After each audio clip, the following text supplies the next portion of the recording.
The versus battle brought to us by the producers Timbaland and Swiss Beats during the 2020 lockdown have had many interesting clashes.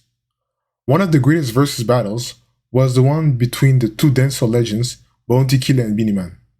The clash was, at the time, one of the most viewed of the versus series and was obviously a success. However, it has raised some questions. While on the goofy side, many people wanted to know why Beenie Man had gained so much weight, on the more serious side, many people wanted to understand why the two Jamaican legends, who both had a huge fan base in the US, had been unable to perform in the territory for years. One of the people making a plea was Mr. Lover Lover himself, Shaggy. As he said, "It is about time we rally the power that be to free up these artists. The music needs it, the fans need it." The website jamaica.loopnews.com reports that the US Embassy does not always reveal why visas are cancelled, but many have speculated that many dancehall artists are prevented from performing in the US territory because of their homophobic lyrics. Homophobic lyrics are pretty frequent in dancehall, and although my understanding of patois is not perfect, there are only two major dancehall artists that I have never heard any homophobic lyrics from, Sean Paul and Shaggy. Coincidentally, they are the two who have the biggest international careers. This begs the question, why would Jamaican dancehall artists keep singing anti-gay lyrics when they know it might prevent them from getting into the US and significantly reduce their earnings? Also, there are many homophobic societies, but why is the Jamaican one of the rare that has produced a homophobic musical culture? In this video, I will try to answer those questions to the best of my abilities. Hello, welcome to the Botengu channel. How can I describe my content? Well, when I'm not making videos about music theory or of myself playing, I am using this channel as a way to reflect on what makes black musical cultures similar and also what makes each of them unique. Do not hesitate to like, comment, and subscribe if you want to see more.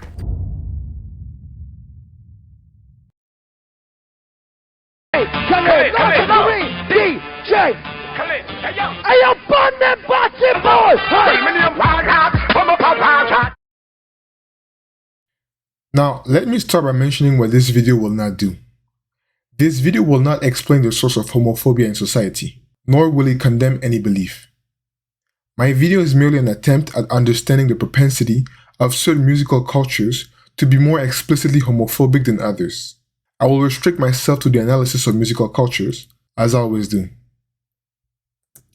Despite that, I want to make it clear that I am against the promotion of violence, whether that violence is aimed at the general public, as it is in a lot of dancehall and gangster rap lyrics, or whether it is aimed at a particular community.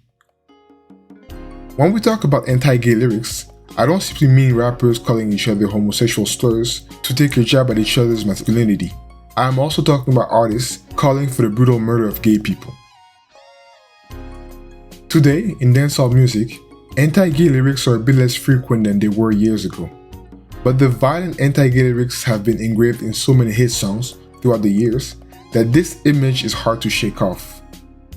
As it is the case in the early 90s hit Boom Bye Bye by the internationally acclaimed reggae artist Buju Banton. Before answering the question mentioned in the introduction, let's look at other homophobic cultures and notice whether or not they result in homophobic music. In sub-Saharan Africa, most of the countries are homophobic. Homosexuality is often a crime, and the sentiments are shared by most non-gay citizens. There might be some instances of homophobia in music, as with the case of the Ugandan singer Bobby Wine, who had been denied his UK visa over his homophobic lyrics. However, there is no overtly anti-gay musical cultures, while not comparable to the one in Jamaica. So what prevented the birth of a homophobic musical culture? My guess is that societies are not as sexually explicit, not as much as Jamaica. The website abc.net describes the people of the island as unshamedly sexual. This is the expression used by Eric Campbell when talking about how Jamaicans see themselves. In his article, One Love, One Hate, One Hope, Tackling Homophobia in Jamaica, he showed a picture of the giant statue of a naked man and woman at the entrance of the Emancipation Park as an example. The daggering phenomenon in dancehall music is a further display of that sexual pride. It is far easier to allude to and thus condemn gay sexual practices in songs that are sexually explicit than in songs that are not. Songs that talk about romantic love in a general way will appeal to all sexual orientations. When the sexual explicitness light is turned on, sexual orientation can be distinguished, and the unaccepted ones, quote unquote, can be punished. It is also worth mentioning that dancehall artists have a list of sexual habits that they find deviant, which they usually lump together: sodomy, pedophilia, oral sex, and obviously homosexuality. And this is well shown in the song Who Them by the legendary artist Capleton. Care of my family, putting in the work. So you're saying you don't go down? Nah, never. All of that to say you don't go down? Come on. You don't eat the box? Come on, Khaled. Oh, you ain't no food. Nah, do that. You never tried it? Nah, I don't do that. Kyle, you don't eat the box? You might as well. I might as well be Jamaican. I don't do that. However, gangsta rap music also has lyrics that are overly sexual, and yet the anti-gay lyrics are not nearly what they are in dancehall music. Don't get me wrong though, homophobia is present and displayed by high-profile hip-hop artists. For example, during a concert in 2021, hip-hop artist DaBaby made an outburst that many have qualified as homophobic. The Twitter mob was quick to go at him, and his image has suffered from it. Another example is the brawl that took place between rapper Lil Boosie and the young gay rapper Lil Nas X. Lil Nas X has been launching hit after hit since his burst in the industry in 2018. Since he came out, the marketing genius that he is has not hesitated to use controversy as a way to stay relevant. And when he suggested that he would perform naked for charity in front of kids, Boosie completely lost it and went at him. Although Boosie might have had some good points when criticizing Lil Nas X, his credibility as a moralist was severely weakened by his status as a gangster rapper who made his money promoting drugs, sex, and violence. Our younger generation. Listen, I love rap, I love hip hop, I love our culture. But I saw you say that you feel like he is a negative influence. Why are you acting like rappers haven't been negative influences for years?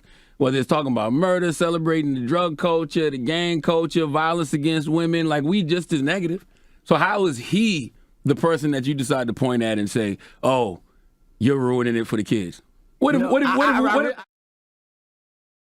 And this is not an isolated case. Some artists who've promoted degeneracy, by biblical standards, will go as far as using God to criticize homosexuality, as the dancehall veteran Shabba Ranks did to justify the homophobic lyrics in his song Wicked in Bed. According to the article Batty Boy Must Die, Dancehall, Class, and Religion in Jamaican Homophobia by Winsome Marsha Chunu. The fact that Boosie felt the need to make those comments is probably because Boosie's rants are echoed by a large portion of the black community, and not only the hip-hop community.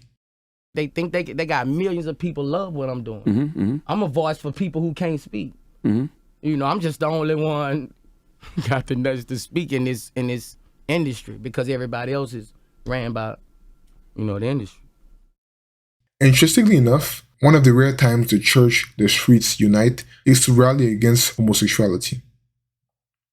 It is also important to mention that it is not always instinctive for moderately religious heterosexual men to criticize elements of gangster rap, because those very same elements, such as violence and explicit heterosexuality, tap into an animal instinct that lies within us.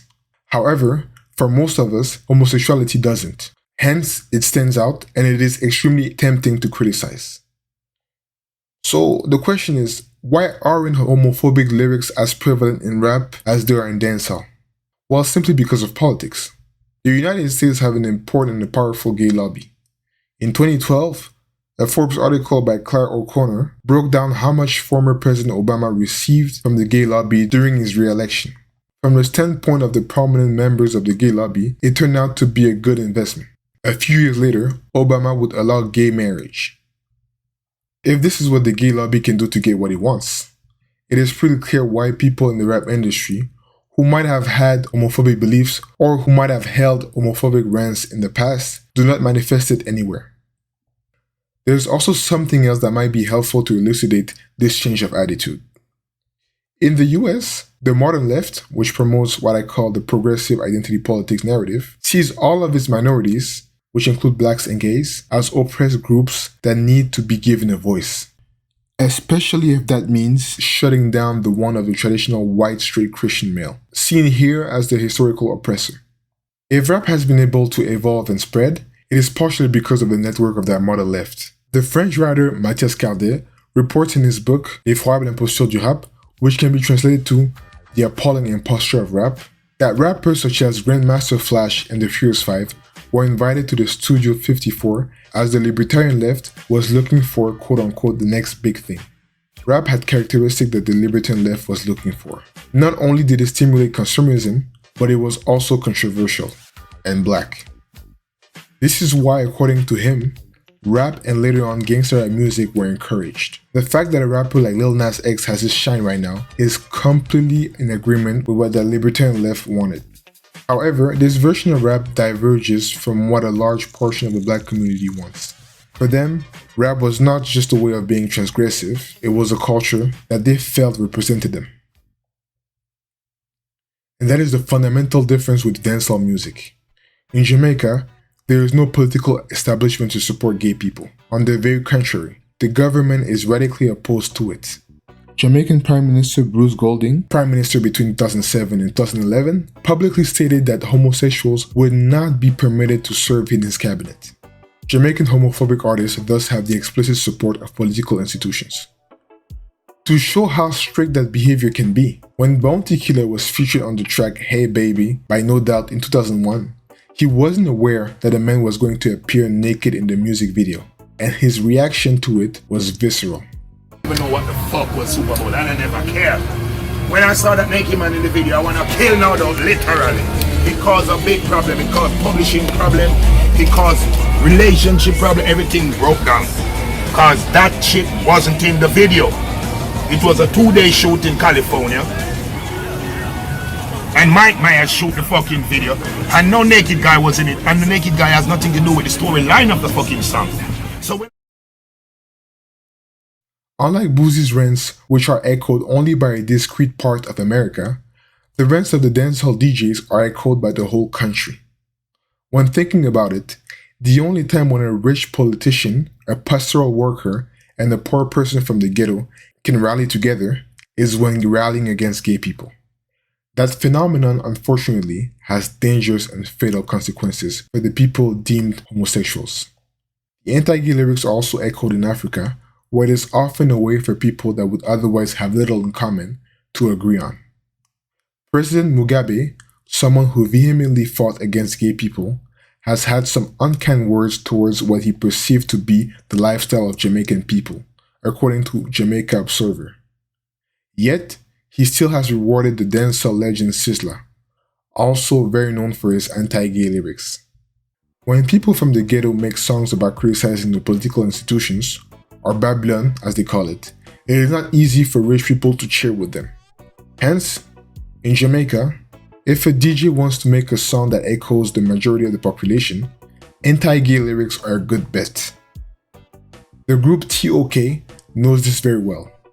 One of their most successful songs, Chichi Man, was promoting the killing of gay people, and according to SPL Center, it was the theme song of the Jamaican Labour Party in 2001.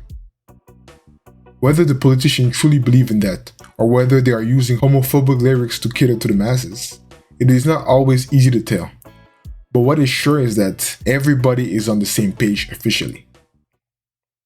In conclusion, the recipe for the homophobic lyrics in dancehall music has 3 ingredients. The first one is a homophobic society, the second one is an unashamedly sexual society, and finally, the third one is the alignment of governmental institutions. Dancehall music finds itself in an interesting position though. The anti-gay lyrics can help an artist ascend nationally, but it can also severely reduce the artist's chances internationally, especially in the US, one of the dancehall's most lucrative markets. Oh, and before I leave, one last thing. Please don't be too harsh on DJ Khaled. The man was in Jamaica around the year 2000 as an upcoming DJ and producer, and he was also promoting dancehall legend Bounty Killer. He probably did what he thought was useful to become relevant on the island. My guess is that he didn't really mean those anti-gay lyrics. He was merely testing the effectiveness of the homophobic rallying cry.